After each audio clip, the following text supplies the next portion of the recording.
It was the 70s. No, that was 83. So it was the 80s. And partying was a cool thing. It was just the greatest time of my life. I watched an amazing documentary on YouTube. I'm big on YouTube, man. I like that shit. You give them your credit card, you just fucking rent a movie. It's like $4. So I rented this documentary on Quiet Riot. I forget what the fuck it was called. It was a lyric to one of their songs that I know. Let me see what it is here. Hang on a second. Dude, it's from Bang Your Head. Bang Your Head. You know that song? I got the power. What is it? I got something like an alligator. Remember that? How does that? I'm a laser, 6-string and razor.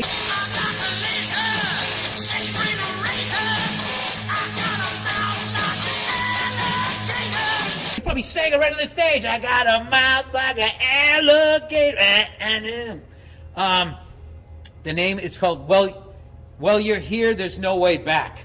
And I'm like, that's an odd name for a fucking documentary. And then I realized it was lyrics to that song that I heard. Well, while you're here and there's no way back.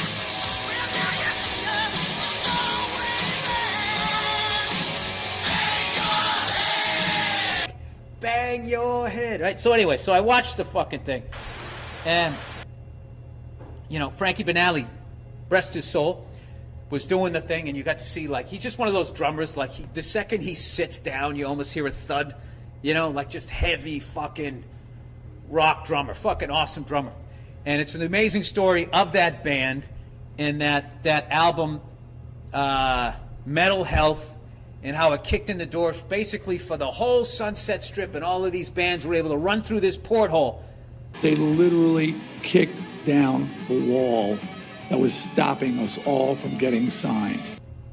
That they created, because the album went #1. I forget the two. It passed The Police, Synchronicity, and Michael Jackson, Thriller. You know, when we got to #1, our competition was Thriller and Synchronicity. That's huge. I mean, this fucking album was huge. So it caused the entire music business industry to be like, holy shit, where the fuck are these guys from? And then they came down and all of that stuff that you've seen, all of these bands that ran through that door. There was a feeding frenzy on the Sunset Strip bands. I mean, if you walked down the street with spandex and cowboy boots, you had a record deal. I would guess anyone from Motley Crue to Guns N' Roses and all those bands that I grew up with that I loved. So it was a really amazing documentary, and the level of comedy in it is fucking amazing. Just the sheer amount of band members, the bass player, every time they go to a gig, like his fucking amp doesn't work. And it's always right as they're not, like it works at sound check. And then they'll just be like, ladies and gentlemen, coming to the stage. They'll be like, I got no power. Wait a minute, I got no power. I'm having issues again. I'm having issues. Look, Chuck takes it very seriously. Unbelievable. In my phone. Oh,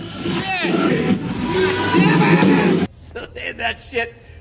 They had like a fucking 90 lead singers. So anyway, the lead singer dies, unfortunately, Kevin DuBrow. So now they got to get a new lead singer. So then you got to choose. You got to be like, all right, we're going to get like a proven guy, or we just going to go out there and try and get somebody that sounds like him. So they went that road. They try to get somebody that sounded like him. And they get this fucking dude in there who was basically painting houses. I heard you paint houses. He comes into the audition and just fucking crushes it. Sounds just like Kevin DuBrow. But the thing is he looks like a fucking lobster fisherman. He's got like his hair's so it's like white and yellow. It's like hanging down. He just looks like, I don't know. It's like he looks like he played in like the NFL in the 1950s when there was the idea of face masks was just coming around, right? This guy lived a life. So they pick him. They say, you're in the band. So we got to make you look like a rock star. He's got the voice. He's definitely got exactly what we need. We just need to, turn him into a rock star. Right? So they fucking dye his hair, dye his goatee. They get him all cleaned up. He did look great. And then they took him down to like the Rockstar store, which is I don't know the rules of rock, but there's just something fucking hilarious to me that you still have to wear leather pants even if you're 60. He doesn't get what being a rock star is yet. You can't. Gene Simmons sat me down and said, listen, whenever you walk out that door, you're on stage. So they take him into this fucking high-end Hot Topic place, and they're picking out shit that, like, I mean, when I was a kid, whores would wear it. When they were like 18 and 19, when they could eat McDonald's and still have a flat stomach. So they got this fucking old sea captain buying these fucking things. But you know, they ended up picking out, you know, the guy picks out these ridiculous leather pants, and I almost bursted out laughing, and then the guy they're picking goes, oh yeah, man, I saw those. Oh, sweet. I saw these online. And I'm just like, all right, I guess I don't know. But then somehow when they were all on stage, it looked right. But when he was in the store and he just looked like this guy and they just showed him painting a house, the fucking thing was funny. So they get him up there and they're doing the rehearsals and he's doing great. I'm kind of going to ruin the documentary for you, but I just found it fascinating. So the drummer, Frankie, still has a lot of issues with, like, he came up with Kevin. They were brothers, right? They had nothing and they came up together. So they had this bond. So he has all of this grief that when he plays, he no longer sees Kevin. When I don't know, I just lost my train of thought because I was just thinking, it was freaking me out that he was actually on this stage. Yeah, like he doesn't see Kevin. Then he had like anger issues because his friend died and then just left him with this thing. How dare you do this and leave me here with this life? But I don't fault him. I don't blame him. Frankie's in denial about how angry he is with Kevin's death. Because the fans were really fucking mean.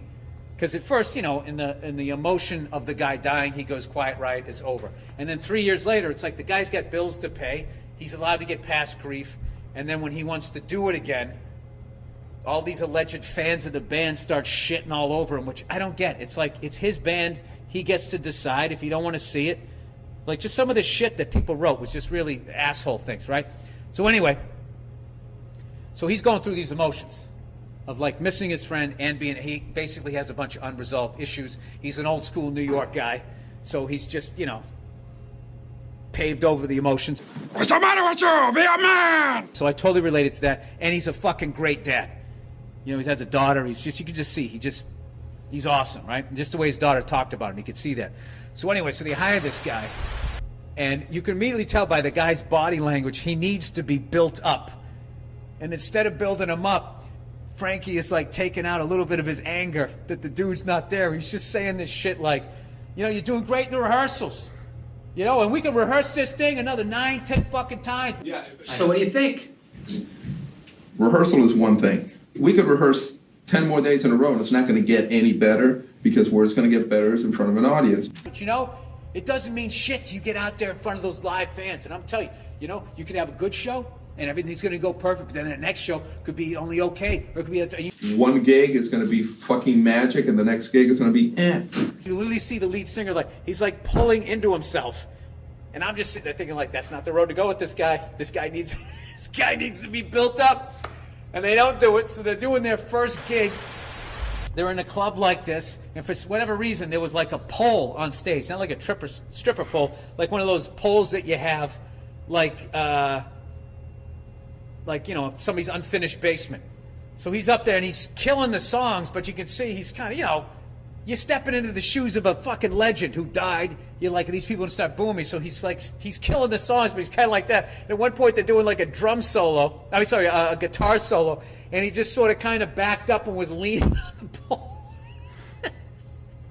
At some point, you were leaning with your back against the pole.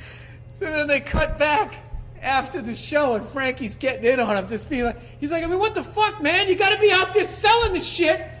You're fucking sitting there leaning on a fucking pole, right? I got no problems with the voice. Voice is fucking great.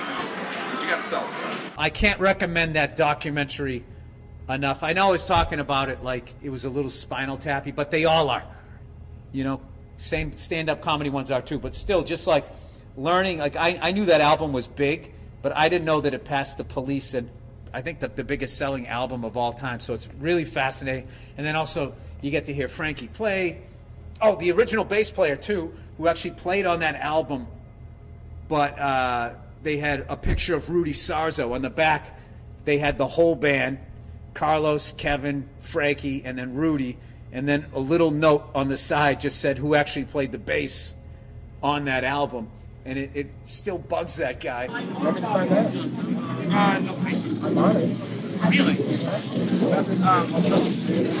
And they had him at like a signing, and this huge quiet Riot fans going, "Who are you? What is your name again?" And he says like his name, and he goes, "No, I'm on the album." And it's just, and the kid goes, "Oh, it's sorry they didn't put you on there." And he goes, and the kid's walking away. He's like, "No, I'm on there. I'm on there. It says it." Sorry, you're not on it. Yes, I am. That's okay. Okay, thank you very much. And then they cut to the guy afterwards, and he's just like, "I mean, do your research, man. Do your research, pal." So, I don't know. I enjoyed it. And The Simpsons had an episode where they actually made fun of Quiet Riot for playing state fairs. Just because they've glommed onto some crappy rock band from the 1940s. Hey, we've played more state fairs than the Beatles. Little do they know that state fairs pay so good.